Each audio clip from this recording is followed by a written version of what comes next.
Esto es Entérate con Ailín Britzel.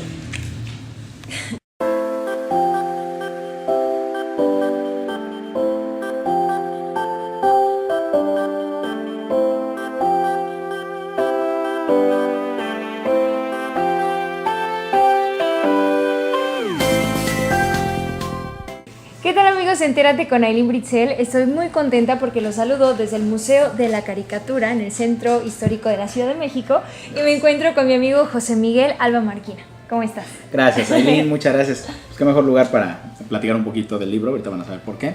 Y bueno, también por acá está el director del museo que nos acompaña. Juan Terrazas. Juan Terrazas, tenemos más invitados, ahorita se los presentamos. Es una sorpresa. Así es. José Miguel, tengo en mis manos el libro Del arte de Gotch a las artes 9. Cuéntanos sobre él. Muy bien, tarán. Muy bien, bueno, este libro es una pequeña compilación, cumple dos funciones.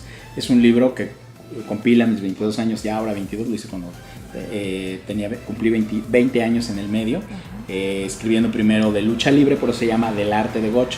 El arte de Gotch es una manera muy pomposa de llamar a la lucha libre. Es una circunlocución que quedó en desuso en los años 80, pero antes usaba mucho. ¿Por qué? Porque Karl Gotch de alguna manera es el padre de la lucha libre moderna, así como, no sé, Vargas sería el padre del mariachi, ¿no? Por decir algo, por decir, a lo mejor estoy diciendo una, y así, ¿no? Y obviamente Las Artes 9, pues porque es el blog que actualmente hacemos ya desde hace 6 años, que es Artes 9, que primero fue Supercómic, Cultura Cómic, y por obvios contenidos fue creciendo y se convirtió en artes9.com. Entonces es un poquito esa compilación, pero a la vez también es esa recopilación de esas 9 artes, aunque la lucha libre no es un arte plástico, pues sí es una de las bellas artes, pues claro que es un arte, por eso la circunlocución, y es un poquito de lo que he hablado, ¿no? Comentábamos, yo inicié en 1996 en periódicos locales de Toluca, obviamente ya tenía la inquietud hacia hasta la revista de la preparatoria, sí. Pero algunos dicen que eso es súper ñoño, ¿no? Hacer el boletín o la revista de la prepa y de la secundaria. ¿Cómo crees? No, yo también hacía. Yo también era súper ñoña. No, sí, pero bueno, es que si te gusta, a final de cuentas sea ñoño, ¿no? Así Hay que hacerlo. Bueno, entonces empecé en medios locales, empecé escribiendo sobre lucha libre, fue lo primero que me dieron una oportunidad. Y después alguien dijo, oye, pero tú sabes más de cómics. Pues sí, pero ustedes me dijeron que escribía de lucha libre. Es una sección en aquel entonces se llamaba Del arte de Gotch, aunque en realidad era un refrito de todo lo que salía de la entonces WWF, ahora WWE, es de la lucha libre americana. Y empezaba a escribir y después, oye, pero ya empecé a escribir de lucha libre mexicana y después escribe de las historietas. Y precisamente porque las historietas de las caricaturas, pues desde chiquito, ¿no? Yo aprendí a leer con cómics, han sido parte de mi vida. Y una cosa me llevó a la otra. De repente empecé a escribir sobre libros, porque iba a las ferias del libro, entrevistaba a los autores y luego después a los artistas visuales, a los pintores, a los escultores, y luego después empecé a escribir de cine. Cuando se crea hace 10 años el grupo Call, con Jorge Ocampo y Ernesto Campo, me invitaron Ernesto a participar en la revista Supercómic, que era una revista de papel, impresa, vaya, en la que salió por espacio de 6 meses sobre cómics. Eventualmente, cuando la revista muere, me migro a Superluchas impreso, empiezo a escribir sobre lucha libre con mi sección del arte de Gotch, la me la traje a nivel nacional, internacional, con la revista Superluchas, y de ahí empezó la onda de los blogs, y creamos, bueno, Jorge Ocampo y Ernesto crean Superluchas, y en ese entonces se llamaba superluchas.com.mx y luego se llamó superluchas.net, cuestiones de dominio y de cuestiones legales de los dominios, y ya desde hace unos años ya se llama superluchas.com. Se creó después varios brazos, ¿no? Se creó Al Concierto, que era de música, ya desaparecido, Cine 3, y se creó entonces Supercomics, la versión de cómics en línea. Eventualmente, te digo, algunos blogs fueron desapareciendo, llegamos a hacer hasta uno de fútbol, aunque pues los tres no somos nada fans del fútbol, pero sabemos la importancia que tiene este deporte para México. Llegamos a hacer este blog, después ya nos especializamos cada quien en nuestros contenidos, pero en el caso de los cómics, empezaron a migrar y le cambiamos a Cultura Cómic para hacerlo un título más global. Y una cosa me llevó a la otra, de repente empezamos a escribir, te digo, ya escribíamos ya no tenemos dónde meter música, entonces lo pasamos acá, y empezamos a escribir de cine. Obviamente al principio, pues sabemos ahora desde hace unos 10 años más o menos, que fue el boom de Iron Man y este boom de cinematográfico, porque bueno, lo que pasó con Hombres X y con Hombre Araña fue una vislumbración de lo que vendría siendo el cine de cómics. Ya se había hecho obviamente en los 90, de los 80, toda la vida siempre ha habido películas, pero ya el boom es del universo cinematográfico Marvel, como lo concibieron, desde Iron Man 1, que de ahí para el real, ¿no?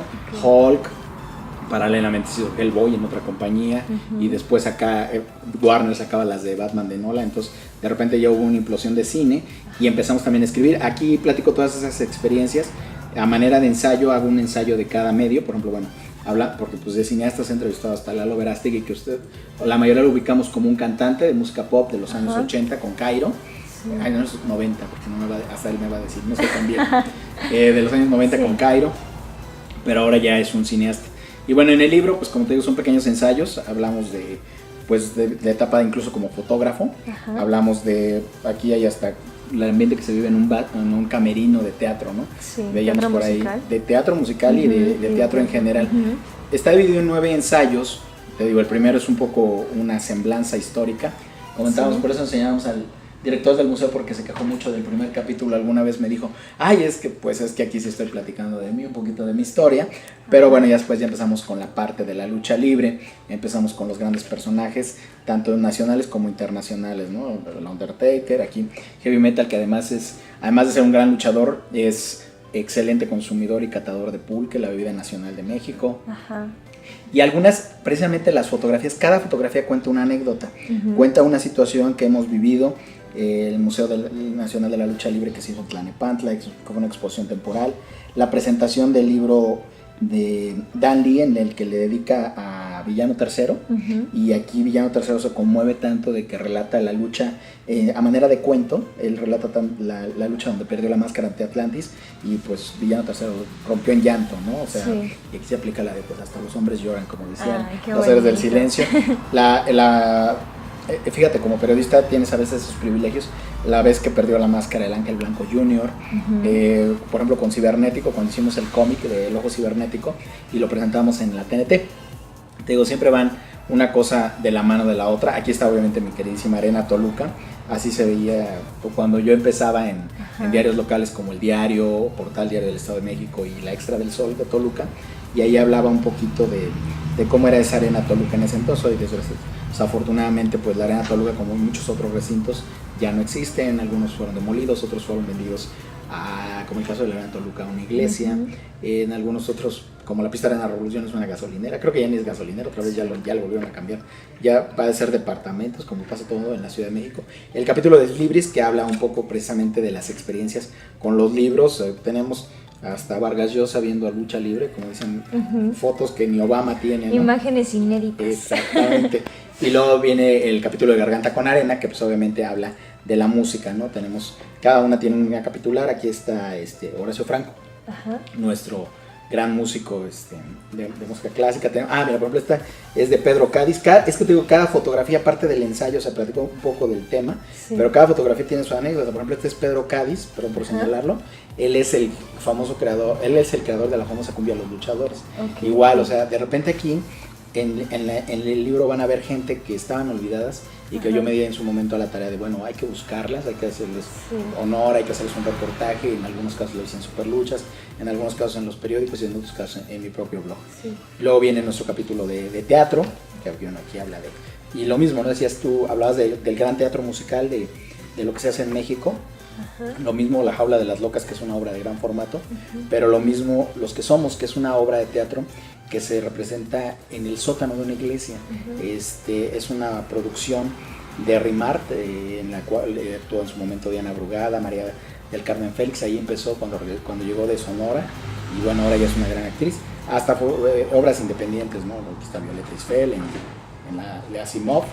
Y luego, ¿qué más tenemos? Tenemos el de pantalla de plata y pantalla de cristal, donde hablamos obviamente de televisión y de cine, y ahí es donde platicamos esta parte de cómo eran las coberturas de cine, la fotografía, por supuesto, y el arte. las artes visuales. Cada capítulo, obviamente cerramos con el capítulo de los cómics, como te digo, cada uno tiene una capitular. En el caso de los cómics es Herb Trim, ¿no? El creador gráfico, el primer hombre que dibujó a Wolverine, este famoso personaje de los cómics. Y aquí vienen grandes glorias de nuestra historieta, el maestro Alberto León, el maestro Valdiosera, lamentablemente sí, muchos de ellos se nos han adelantado ya en el camino. Aquí tenemos, precisamente cuando estuvimos en Colombia, en la exposición de la UNESCO en el 2010 y así.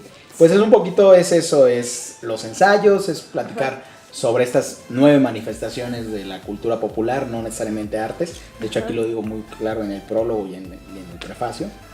No es una nueva taxonomía, es simplemente hablar de los 9 tópicos que me ha tocado cubrir a lo largo de mi carrera, ¿no? Por ejemplo, precisamente la única bella arte que no hablo es de danza, porque nunca he cubierto danza, tal vez eventualmente 1 o 2 veces en mi vida, pero no es algo a lo que me he dedicado al 100%. Sí, que hayas profundizado como las otras. Así es como las otras, que pues en el teatro estoy en la APT, en los cómics, bueno, pues ni se diga, hasta organizando, a veces termina uno. Lucha libre también he organizado una vez, y así, por eso. Sí, es que José Miguel es un todólogo, además de periodista, difusor, escritor y todo esto que podemos observar, y me llama mucho la atención cómo, pues de qué manera haces clic con cada uno de estos tópicos que nos comentas, y el hecho de que le des ese reconocimiento a grandes personas en distintas áreas del arte que han expuesto esto y que es digno de reconocer en nuestro país. Yo creo que por eso debemos leerlo todos, para cultura general, por supuesto. Sí, fíjate, es lo que te comentaba, que algo también que hago en el libro, y lo menciono en el prefacio, trato de darle su lugar a personas que a lo mejor, como no tienen exposición a los grandes medios o los medios masivos, pero pues han hecho grandes aportes a la cultura popular, en la música, en el teatro, en la historieta, y de repente, al no tener ya los grandes reflectores, la gente los va olvidando, ¿no? Y de eso se trata un poco el libro, de que esos momentos importantes, de los que circunstancialmente en algunos casos he sido testigo o partícipe, queden plasmados en el libro. Están aquí.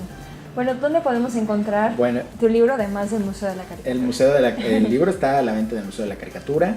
Está a la venta en artes9.com. Ahí tenemos una liga para que lo compren, ya sea en eBay o en Mercado Libre. También está en el Museo del Objeto del Objeto. Y también está en Toluca, en una tienda de cómics que se llama Alias. Pero básicamente, pues para toda la República y todo el mundo, entran a artes9.com y ahí viene la liga, está la grandota, la portada, y le pican y ya lo pueden comprar en comercio electrónico, que es lo más fácil. Sí, que eso nos ha brindado la posibilidad de estar conectados con todo el mundo y adquirir lo que se nos dé la gana, ¿no? Así es. José Miguel, pues qué gusto, muchísimas gracias por compartirnos esto, por plasmar en este libro tus años de trayectoria y esa cercanía con el arte. En la mayoría de sus facetas, casi en todas. Te agradezco muchísimo, gracias. Y la risa que escuchaban hace rato es de Aline Marrero, que anda por ahí todavía. Aline Marrero, que nos acompaña de este lado. Ahí andaba, haciendo travesuras. Comiendo galletas. Muy bien. Pues muchas gracias. Gracias. Aline, te agradezco mucho, gracias. Chicos, ya lo saben, del arte de Goch a las artes 9. Y sigan en Entérate con Aline Bitzel. Y artes 9. Bye.